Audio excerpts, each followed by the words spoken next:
Hi అండి, అందరికీ నమస్తే అండి. ఈరోజు వీడియోలో బూందీ లడ్డు చూపిస్తానండి. ఎప్పుడు చేయని వాళ్ళు కూడా ఒకసారి పద్ధతిలో చేసి చూడండి. రుచిగా వస్తే ఈజీగా చేసుకోవచ్చు. మరి వీడియోలోకి వెళ్ళిపోదాము. చూడండి, జల్లెడు పట్టిన శనగపిండి అండి. ఓ పెద్ద గిన్నెతో 1.5 గిన్నె తీసుకుంటున్నాను. మీరు ఏదైనా కప్పుతో గ్లాస్తో కొలతగా పెట్టుకోండి. ఇలా పిండి వేసుకొని ఒక పావు టీ స్పూన్ అండి కొంచెం వంట సోడా వేసుకోండి.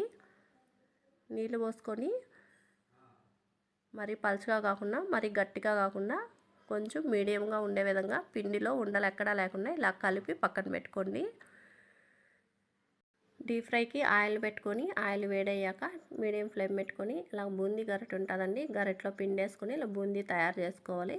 ఇప్పుడు ఆయిల్లో ఇలా బూందీ ఇలా కలుపుకుంటూ బాగా వేగనివ్వాలి. క్రిస్పీగా వేగకూడదండి, ఇలా కొంచెం మీడియంగా ఉండాలి. మనం పట్టుకొని ఇలా చెక్ చేసుకుంటే చూడండి కొంచెం ఇలా ఉడికిందాక ఉండించుకొని ఇదంతా నీట్గా తీసేసుకోండి.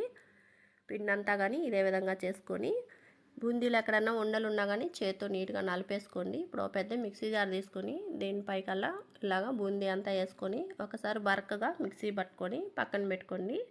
ఇప్పుడు స్టవ్ వెలిగించుకొని ఒక చిన్న కడాయి పెట్టుకొని 2-3 టేబుల్ స్పూన్లు ఇలా నేతిని వేసుకొని కొంచెం ఇది వేడయ్యాక కొంచెం జీడిపప్పు ముక్కలు అలాగే కొంచెం ఎండు ద్రాక్ష వేసుకొని ఇది కొంచెం బాగా దోరగా వేపుకోండి. ఇలా వేపుకొని ఇది పక్కన పెట్టుకోండి.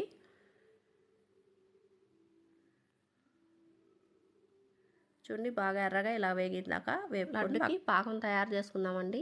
మనం ఏ గిన్నెతో అయితే శనగపిండి తీసుకున్నామో అదే గిన్నెతో అదే కొలతతో పంచదార వేసుకోవాలండి.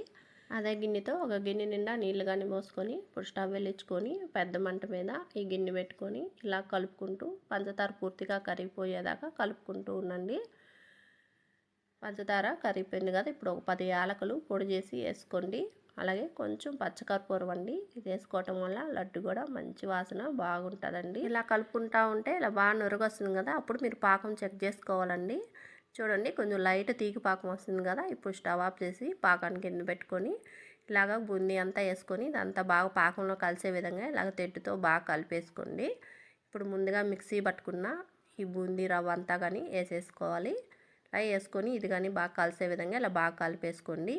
అలాగే మనం జీడిపప్పు ద్రాక్ష ఇదంతా కానీ నేతిని అంతా వేసుకొని ఇది కూడా బాగా కలిసే విధంగా లడ్డులో అంతా బాగా మిక్స్ అయిపోయే విధంగా కలుపుకొని ఇప్పుడు ఒక 2 నిమిషాలు మూత పెట్టి పక్కన పెట్టుకొని ఆ తర్వాతగా లడ్డూలు చేసుకోవటమేనండి. ఒక్క చేత్తోనే ఈజీగా చేసేసుకోవచ్చు. 2 చేతులు పెట్టి చేయాల్సిన అవసరం కూడా ఉండదు. చాలా రుచిగా ఉన్నాయండి. మీరు కానీ ట్రై చేయండి. వీడియో నచ్చితే లైక్ చేసి షేర్ చేసి మా ఛానల్ని సబ్స్క్రైబ్ చేసుకోండి. Thank you for watching.